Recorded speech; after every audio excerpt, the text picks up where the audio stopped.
So the October Community Day has been announced, and it is Duskull. Now, if you are worried if you missed the September Community Day, you didn't. September Community Day is on September 19th. That's going to be Samurott. If you want more information on that Community Day, link up above and in the description. It's just that we got the announcement of the October Community Day before the September Community Day has happened yet. At any rate, October Community Day is going to be Duskull. And Duskull will evolve into Dusclops, which evolves into Dusknoir. And when you evolve into Dusknoir, you are going to get the special attack Shadow Ball. And Shadow Ball being added to a Ghost-type Pokemon's move pool is always a reason for celebration, right?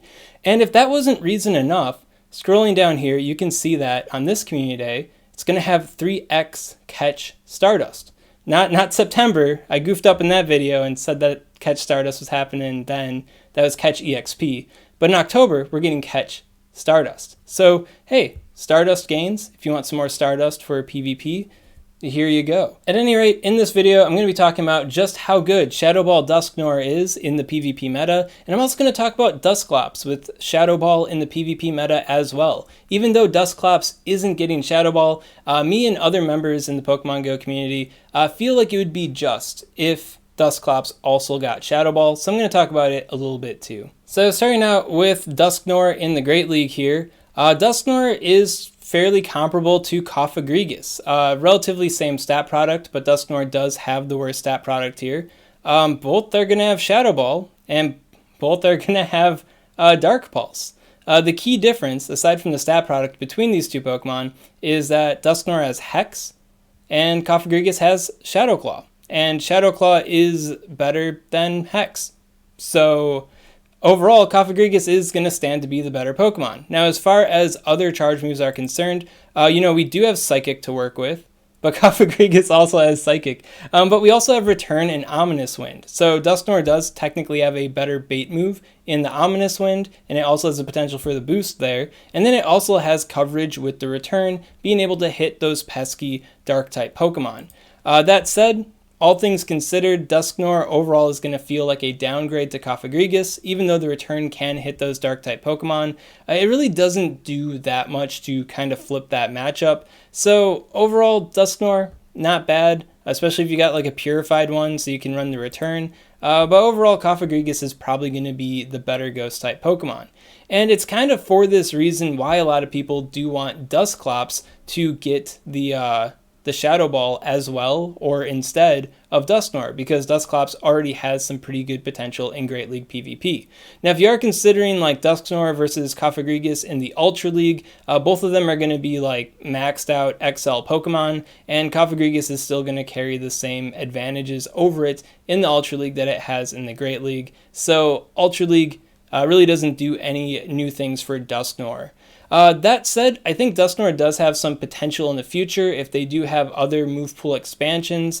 If Dusknoir does get something pretty cool, it doesn't necessarily have to get Shadow Claw. If it gets another cool, like alternative charge attack to work with, then I think it could maybe start to stand out a little bit more from Cofagrigus. But as it stands, with just Return to work with, I don't think it's like any sort of side grade to Cofagrigus with getting Shadow Ball, and that's mostly because Hex is so dang slow. The story is a bit different when you consider Dusclops versus Cofagrigus in the Great League, because Dusclops does have a greater stat product, better bulk, than Cofagrigus has, and even though it does have the poopy fast move Hex, Hex isn't that bad of a fast move, but compared to Shadow Claw, Hex really isn't all that great.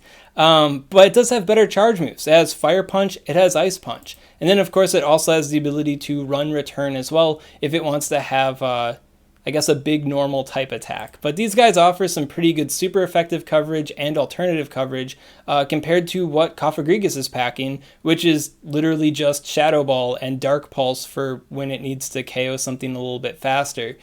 So overall, Dusclops does stand to gain a bit more with the Shadow Ball. And I did spend some time running some sims on PvPoke comparing Shadow Ball, Ice Punch with the Hex, of course, Dusclops, and then Shadow Dusclops also compared to the Cofagrigus. And what I found was that neither was overwhelmingly better than the other. That there were some matchups that Cofagrigus could just do better because it's got Shadow Claw, and then there's some matchups that Dusclops can do better because it has a better bait move and a higher stat product.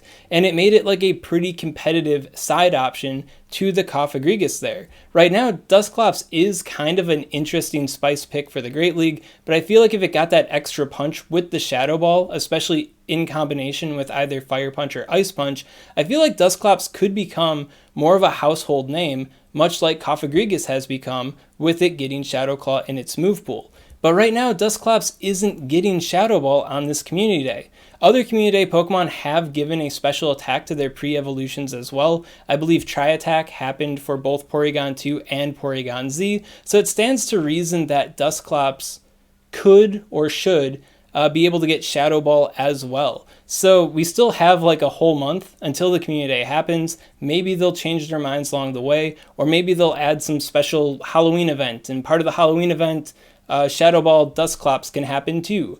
That would be greatly appreciated because, you know, having a new good meta viable Pokemon in PvP is always a lot more fun than just having the same old meta as it is with a lame duck Community Day Pokemon of a Pokemon that we already have had the shiny for since like 2017. I don't think I personally have the power to change, you know, Pokemon Go or Niantic's mind about things, but hopefully this kind of just like adds to the pile of requests for Shadow Ball Dusclops here. At any rate, that's all I gotta say about the Duskull Community Day here. If you have any questions on this content, of course, comment below, let me know what's up, and I'll be happy to help you out. And if you enjoyed this kind of content, you want to see more like it, maybe you want to know about Samurott Community Day, or just how good Razor Shell Samurott's going to be. You know, the video I haven't done yet because we don't have Razor Shell's stats yet.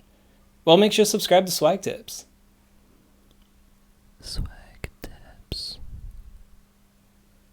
I'd also like to give a special shout out to these Patreon supporters. If you want to support Swagman on Patreon, link in the description. Bonus content time. I actually have a special relationship with Dusknoir. Dusknoir is one of my OG favorite Pokemon because when I was a kid, like Dusknoir was one of the first ever like competitive Pokemon I actually built for the main series games. The moveset I used was Body Slam with Confuse Ray, Attract, and Stomp. And anybody that knows anything about the main series games knows that I was a pretty nasty little kid running around with that moveset. And I say I was a little kid, I think I was in high school, but man, I'm 30 now. I was a little kid, man. I was a child.